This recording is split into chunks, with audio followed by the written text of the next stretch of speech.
Hello everyone, चलिए तो next question को सॉल्व करते हैं। आज की वीडियो में हम लोग सॉल्व करेंगे check whether the triangle is valid और not if angles are given. So आप लोगों को तीन एंगल्स गिवन होंगे, एंगल ए, एंगल बी और एंगल सी। आपको बताना है कि वो वैलिड ट्रायंगल है या नहीं है, मतलब कि तीन एंगल्स से मिला के यदि हमें इन एंगल्स को मिलाएं तो हमारा ट्रायंगल बन पाएगा या नहीं बन पाएगा। तो चलो यार सॉल्व करते हैं, डायरेक्ट पाइचार्ट की स्क्रीन पर आते हैं और सॉल्व करते हैं। यहाँ पर मैंने क्वेश्चन लिख रखा है, this is question number 9। Previous video में हम लोगों ने चेक वेदर द कंसोनेंट, मतलब कि वोवल है या कंसोनेंट है, हमने ये चीज़ जाना था और इसके हमने 3 वर्जन भी देखे थे। ठीक है, यदि आपने वो वीडियो नहीं देखी तो यार आप लोग वो भी देख सकते हैं। तो आज की वीडियो में हम ज़्यादा सॉल्व करेंगे। तो देखो, हमको 3 एंगल्स इनपुट मिलने वाले हैं। तो लेट से एंगल 1 का हम नाम देते हैं ए और हम इसमें इनपुट ले लेते हैं। तो जब भी हमको पता है एंगल जो है वो इंटीजर है तो हम आगे इंटीजर लिखेंगे। अब आपको इनपुट लेना तो आ ही चुका है, जैसे मैं हर बार बोलता हूँ। ठीक है, हम इसको स्टार्टिंग से ही 3 एंगल को इनपुट लेंगे यूजर से और चेक करेंगे। अब देखो ट्रायंगल वैलिड कब होगा, आप सबको पता है यार। What is the sum of angle of all triangle? हर कुछ बोल दिया मैंने, just ignore it. What is the sum of angles of triangle?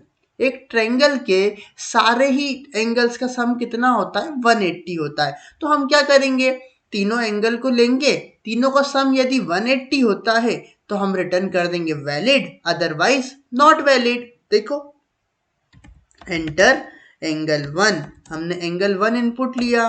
B में लिखते हैं इंट इनपुट, आगे क्या लिखेंगे, एंटर एंगल 2। सेकेंड एंगल को भैया एंटर करो, इसको कॉपी कर लेता हूँ मैं, जल्दी हो जाएगा।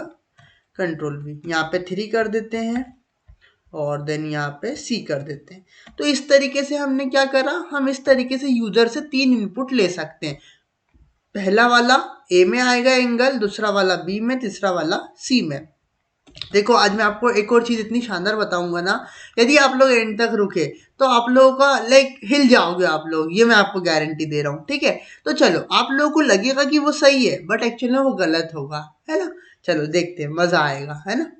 तो देखो, मैंने जैसा लॉजिक भी बताया कि यदि तीनों एंगल का सम, यदि a प्लस बी प्लस सी 180 के बराबर होगा तो उस केस में हम लोग क्या प्रिंट करा देंगे कि वैलिड ट्रायंगल है, अदरवाइज नॉट वैलिड। तो देखो, if a plus B plus C, अब ये चीज़ यदि हमारी, अच्छा मैंने पूरा नहीं लिखा स्टेटमेंट, यदि इक्वल इक्वल क्या हो जाए, 180 हो जाए। देखो यार, अब आपको पता होना चाहिए ये चीज़ तो, कि हमारा जो ट्रायंगल होता है उसके तीनों ही एंगल का जो सम होता है वो 180 होता है। यदि तीनों एंगल का सम 180 नहीं है, इसका मतलब वो ट्रायंगल नहीं हो सकता, है ना, ये आपको पता है।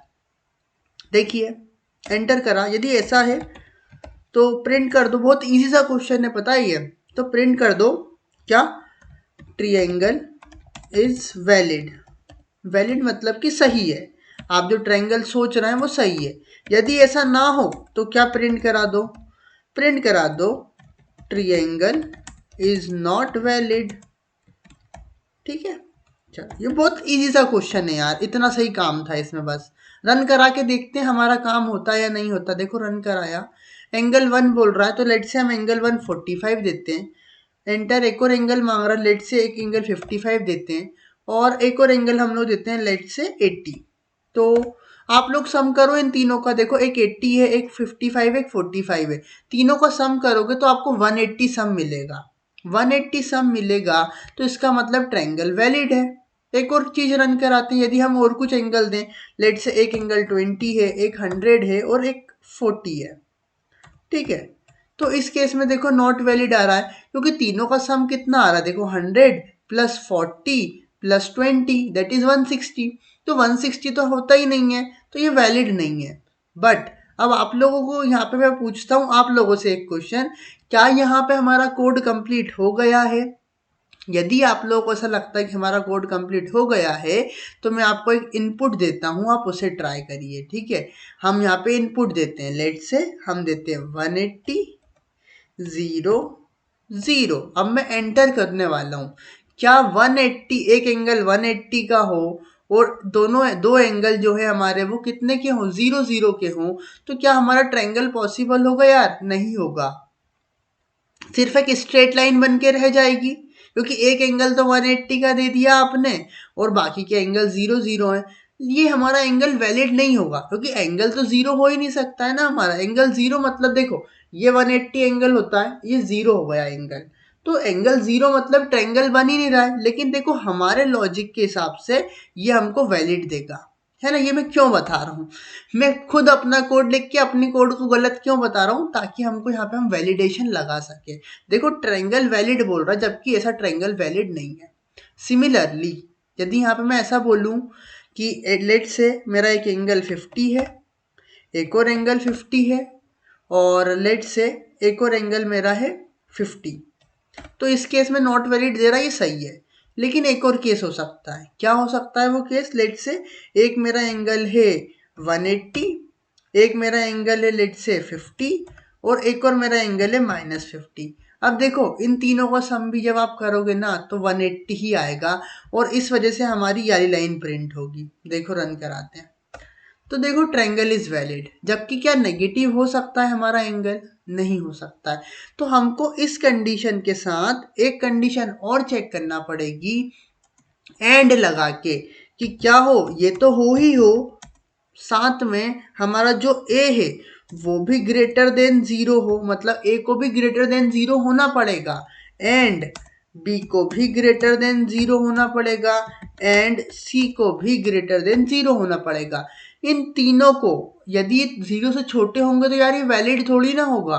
होगा क्या वैलिड, आप खुद ही सोचो, एंगल 0 से छोटा हो ही नहीं सकता, इसलिए हमको ये कंडीशन भी लगाना पड़ेगी। अब यदि हम हमारे ये वाले अनशर्ट वाले इनपुट को दें तो हमारा आंसर करेक्ट ही आएगा। देखो सेम इनपुट को मैं वापस देता हूँ, 180 -50 50। देखो तीनों का सम करने पर तो 180 आ रहा है, बट इस केस में हमको देखो नॉट वैलिड बोलेगा। क्यों, क्योंकि एंगल हमारे क्या है, भले सम 180 हो लेकिन एंगल नेगेटिव थोड़ी ना हो सकता है। तो ये हमारा यहाँ पे लॉजिक कंप्लीट होता है। देखो अब यहाँ पे इसको बताने का तात्पर्य ये है, कई बार आप लोगों को हिडन टेस्ट केसेस होते हैं, जैसे आप कोडशेफ कोडशेफ का क्वेश्चन सॉल्व कर रहे हैं, आपको ऐसा लग रहा है कि आपका लॉजिक सही है, बट आपको इतना देखो, मैंने जब ये नहीं लिखा था तब भी आपको क्या लग रहा था कि यार लॉजिक तो सही है हमारा, लेकिन फिर हमारा क्या होता है, सबमिट जब हम करते हैं कोडशेफ पर या लीड कोड पर, फिर सबमिट क्यों नहीं होता है। उसका कारण यही है कि यहाँ पर कुछ हिडन टेस्ट केस भी होते हैं, या इसको हम लोग बाउंड्री कंडीशन बोलते हैं, कि हमने बाउंड्री की जो कंडीशंस थी उनको तो जाना ही नहीं। तो इसीलिए आप खुद कुछ अपने मन से भी टेस्ट केसेस को लेके देखा करो। टेस्ट केसेस मतलब कि इनपुट वैल्यूज को लेके। तो देखो हमने कुछ अनशन इनपुट वैल्यूज भी ली। अब यदि देखो मैं 0 0 भी लूंगा ना, लेट से मैंने एक को 180 बोला, एक को रुको रुको रुको 180 बोला, एक को 0 और एक और को 0, तो एंटर करा। देखो भले सम 180 है लेकिन फिर भी नॉट वैलिड। क्यों, क्योंकि हमारे ये जो दोनों केसेस हैं वो फॉल्स हो रहा है। ए तो ग्रेटर देन 0 है लेकिन बी और सी ग्रेटर देन 0 नहीं है, इसलिए वो ये कंडीशन को फॉल्स कर दिया और नीचे वाला केस चल गया। एंड क्या करता है, जब सारे ट्रू होंगे ना तभी ये हमारा ओवरऑल ट्रू होगा। यदि एक भी कंडीशन फॉल्स होती है तो हमारा ये फॉल्स है। देखो एंड जब यूज करते हैं हम लोग, आपको ये क्वेश्चन आना चाहिए कि कब हमको एंड यूज करना है और कब हमको और यूज करना है।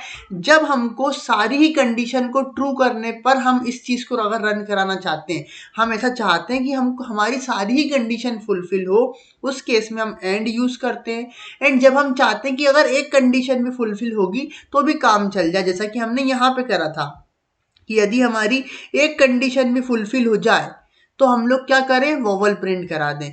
तो उस केस में हम लोग और यूज करते हैं कि एक कंडीशन भी हो जाए तो भैया आगे बढ़ा दो, उस केस में और, यदि हमको सारी ही कंडीशन चाहिए तो उस केस में एंड। तो ये ध्यान रखिएगा। तो ये हम लोग क्वेश्चन नंबर 9 भी हो गया। आई होप आपको समझ में आया होगा। मुझे बहुत खुशी होगी यार यदि आप लोग अपने फीडबैक शेयर करें हमारे साथ, जो भी इम्प्रूवमेंट हमें हो सकता है वो बताएं। और बस इतना ही यार, आप लोग कमेंट देख के लिटरली एक खुशी मिलती है, एक मोटिवेशन मिलता है। तो इसलिए हम लोग भी आपका कर्तव्य बनता है। मैं नहीं बोलूँगा अगेन कि आप लाइक करो, शेयर करो, सब्सक्राइब करो, बट अगर आपको ऐसा लगता है तो आप कर सकते हो, इट्स योर चॉइस, है ना। तो इस वीडियो में बस इतना ही यार। और प्रीवियस वीडियो में हमने एक कोट भी देखा था, है ना, स्वामी विवेकानंद का, जो कि आपको याद भी होगा। क्या था वो कोट, उठो जागो और तब तक मत रुको तब तक लक्ष्य की प्राप्ति ना हो जाए। तो यार पढ़ते रहो, सीखते रहो चीज़ों को, बस इतना ही कहूँगा मैं। बाकी तो यार डिपेंड सब कुछ आप पे करता है, किसी चीज़ की कमी नहीं है। आज आज आपके पास हर कुछ आपके पास अवेलेबल है, हर सारी चीज़ आपके पास अवेलेबल है, बस आपके पास एक विल पावर की ज़रूरत है। ये सारे ही कोड आप मोबाइल में भी कर सकते हैं, ज़रूरी नहीं है कि आपके पास लैपटॉप होना ही ज़रूरी है। यार मैंने खुद ने अपने फर्स्ट ईयर में मोबाइल से कोडिंग सीखी है, और ये पाइथन का भी आप लोग जो है एक ऐप होता है वो इंस्टॉल कर सकते हैं, उसका भी हम लोगों ने एक शॉर्ट बना के रखा है। तो ठीक है यार, इस वीडियो में बस इतना ही। मिलते हैं नेक्स्ट वीडियो में। जय हिंद, जय भारत, वंदे मातरम।